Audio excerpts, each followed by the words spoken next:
राम राम। कर्मकांड का मनुष्य और लोक जीवन में बहुत महत्व है।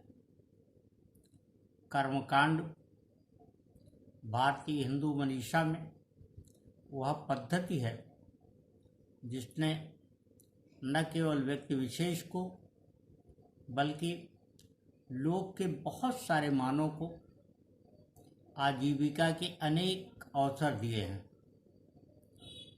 इससे बहुत सारे लोगों का कल्याण होता है। कर्मकांड यानी पूजा पद्धति का अपना इस दृष्टि से विशेष महत्व है। इससे लोगों को आजीविका के अवसर बनते हैं।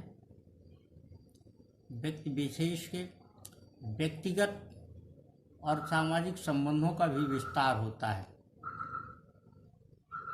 लेकिन पूजा पद्धति अर्थात कर्मकांड भक्ति का प्रमाण नहीं है। यह एक कार्य व्यवसाय की तरह है। कर्मकांड या पूजा करके कोई परमेश्वर को प्राप्त नहीं कर सकता। उसके लिए भक्ति की बहुत आवश्यकता है और भक्ति वही है जिसमें प्रेम अपनी सर्वोत्तम स्थिति यानी पराकाष्ठा पर हो। प्रेम जब चरम उत्कर्ष पर होता है, जब उसका स्वरूप अत्यंत उच्च यानी अतिरंजित हो जाता है, तभी वह भक्ति बनता है। और भक्ति में डूबने के उपरांत ही कोई परमेश्वर तक पहुंच पाता है। परमेश्वर तक पहुंचने का आशय आत्मा का परमात्मा में विलय है। आत्मा जब परमात्मा में विलीन हो जाती है तो व्यक्ति को किसी विशेष संदृष्टि के लिए किसी अन्य का सहारा नहीं लेना होता। परमात्मा स्वयं अपने भक्त को उसके अनुरूप निर्देशित करता और पथ प्रदर्शित करता है। श्रीमद् भगवद गीता के अध्याय 7 के श्लोक संख्या 23 में इस बात को बखूबी समझा जा सकता है। यह श्लोक कहता है,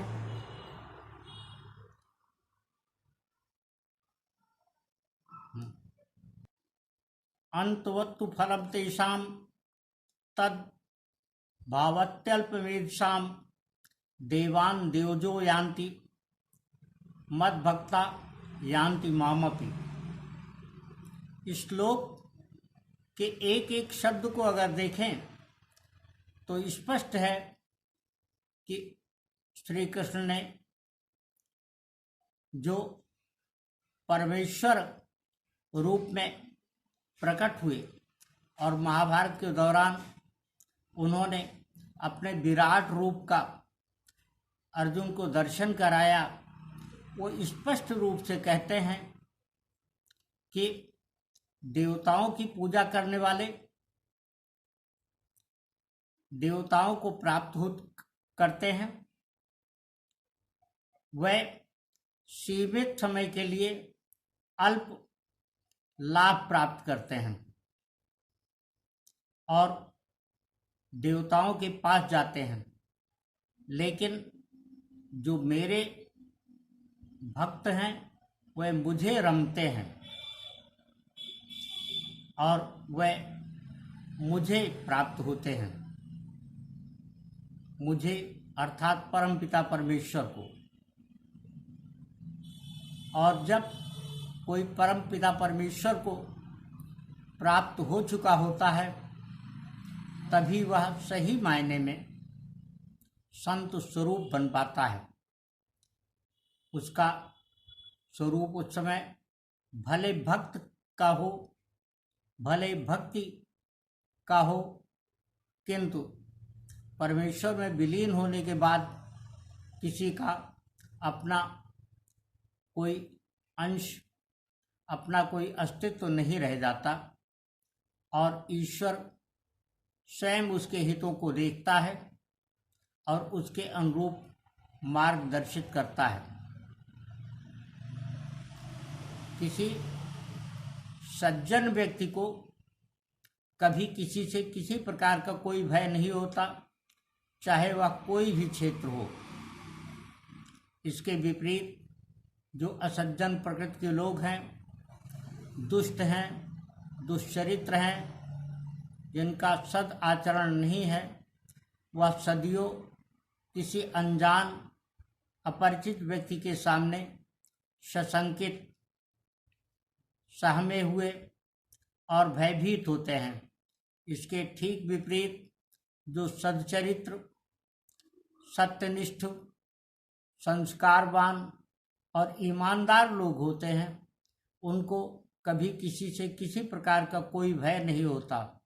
वह किसी से कभी किसी प्रकार का कोई संदेह नहीं रखते, संदेह नहीं करते और उनकी यह स्थिति उनको वास्तव में उस स्वरूप को देती है, वह स्वरूप प्रदान करती है जिससे वह सदियों विचरण करते हैं, न केवल इस लोक में बल्कि परम लोक में जाकर के भी उनको उच्च स्थान प्राप्त होता है।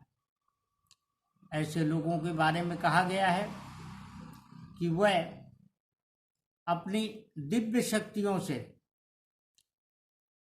अपने दिव्य ज्ञान से, अपने अंतर चक्षुओं से न केवल स्वयं को सुधारने, परिष्कृत करने के लिए, बल्कि अपनों को, यानी जो उनके अपने स्नेही, उनके स्वजन और उनको मान्यता देने वाले लोग होते हैं, उनके कल्याण के लिए भी निरंतर निरत रहते हैं। श्रीमद् भगवद गीता वह ज्ञान दर्शन है जिसके एक एक शब्द में असंख्य गूढ़ अर्थ और रहस्य छुपे हुए हैं।